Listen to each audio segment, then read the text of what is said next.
Que le nom de Jésus soit béni. Je veux dire un mot de la parole de Dieu dans 1 Corinthiens 14 à partir du verset 26.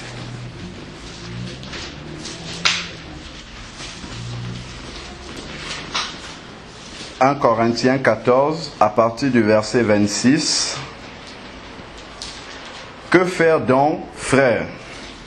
Lorsque vous vous assemblez, chacun a-t-il un cantique, une instruction, une révélation, une langue, une interprétation, que tout se fasse pour l'édification.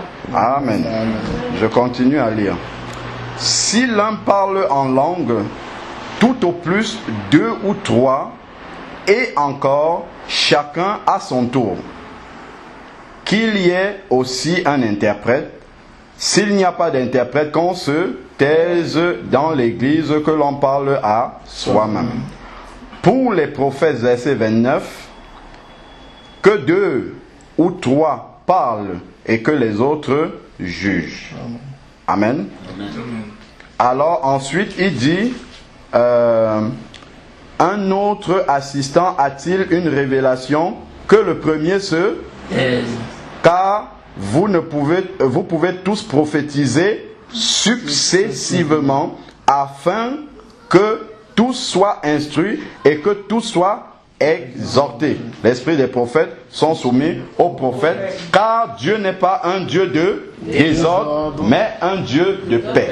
Amen. Bon, on a déjà étudié ce texte-ci dans un autre contexte pour parler du don des langues en assemblée. Mais ce qu'il faut bien comprendre dans ce texte-ci, en fait, c'est que l'apôtre fixe les règles de bienséance et d'ordre pendant le culte. Ça, effectivement, on met souvent l'accent uniquement pour le parler en langue, mais ça s'applique pour tout dans le culte. Quand Serge commence à chanter, je ne peux pas chanter en même temps que lui. Parce que nous sommes une seule âme. Donc si Serge chante, c'est nous tous qui chantons. Amen. Amen. Donc c'est pour ça que quand Serge est en train d'animer, nous on répond seulement. Amen. Ça nous édifie et nous répondons. Il en est de même pour la prière, même en français. Si le frère commence à prier, nous ne devons pas. Ça nous avons été pollués par ça dans les dénominations. Quand une personne prie, on se tait. On écoute la personne prier et nous disons Amen. Ensuite, un deuxième prie, un troisième ou une troisième prie, on écoute et nous disons Amen. Ce qui fait que derrière la prière de celui qui est en train de la prononcer, nous sommes tous réunis, une seule âme. Et cette prière-là monte vers le Père. Pas une personne qui prie, l'autre prie en même temps. Non, là on est dispersés. En fait, je sais que nous sommes tous comme ça. Parfois, dès qu'on entend une personne, tac, on prend derrière. Mais en fait, on doit laisser tomber tout ça progressivement et vraiment s'unir. Parce que justement, quand une personne est en train de prier, pendant que nous disons Amen, un autre peut recevoir une prophétie par rapport à ce qu'il est en train de dire. Et quand il va se taire, ainsi parle le Seigneur nous dit ça par rapport à la prière qu'il est en train de donner. Mais si nous sommes dans le désordre comme ça, nous ne voyons pas dans quelle direction le Saint-Esprit est en train d'aller. Vous voyez, on perd la direction de l'Esprit. Mais quand on apprend à marcher comme ça dans la cohésion, que ce soit dans la prière, que ce soit dans l'adoration, tout ça, le Saint-Esprit a une ligne directrice en fait que nous devons suivre. Voilà, donc en fait ça ce sont des petites choses que le Seigneur va nous apprendre progressivement pour que le culte puisse se dérouler d'une façon totalement biblique en fait. Voilà, nous savons que nous avons plein de choses qui doivent encore partir, mais le Seigneur est vivant pour nous conduire progressivement dans toute cette vérité-là. Amen. Amen. Colossiens 3:16. 3:16, oui. 3:16.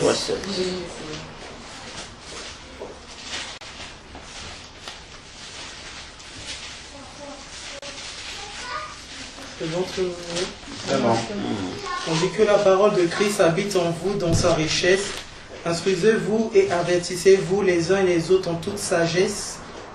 Je veux toute sagesse, par des psaumes, des hymnes, par des cantiques spirituels chantés pour le Seigneur de tout votre cœur, sous l'inspiration de la grâce. Amen. Donc voilà, en fait, vraiment quand on loue le Seigneur, il faut vraiment qu'on ait quand même une attitude vraiment qui soit digne en fait des enfants de Dieu. Amen. Parce que les chants qu'on fait, ce sont des prières en fait qu'on adresse à Dieu. Donc ces prières-là sont vraiment très importantes. Par le chant, je ne sais pas si les gens se rendent compte. Peut-être moi, comme j'aime beaucoup chanter, mais le chant, on communique quelque chose aux gens. On instruit les gens par le chant. On les encourage. Donc quand on chante à Dieu, il ne faut pas qu'on soit dans la distraction. Amen, amen, amen. Il ne faut pas qu'on se regarde à soi-même.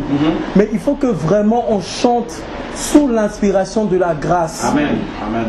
Que vraiment on ait ce respect et on ait cette attitude que ce chant-là est vraiment pour notre Créateur. Amen, amen. Donc vraiment faisons très attention parce que comme Alain a dit, Dieu peut frapper. Donc on avertit avant que Dieu frappe.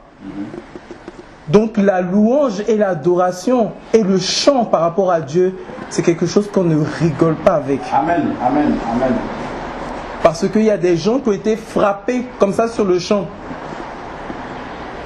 Donc quand on chante, il faut vraiment qu'on soit dans cette attitude d'humilité, dans l'instruction et vraiment sous l'inspiration de la grâce. Amen.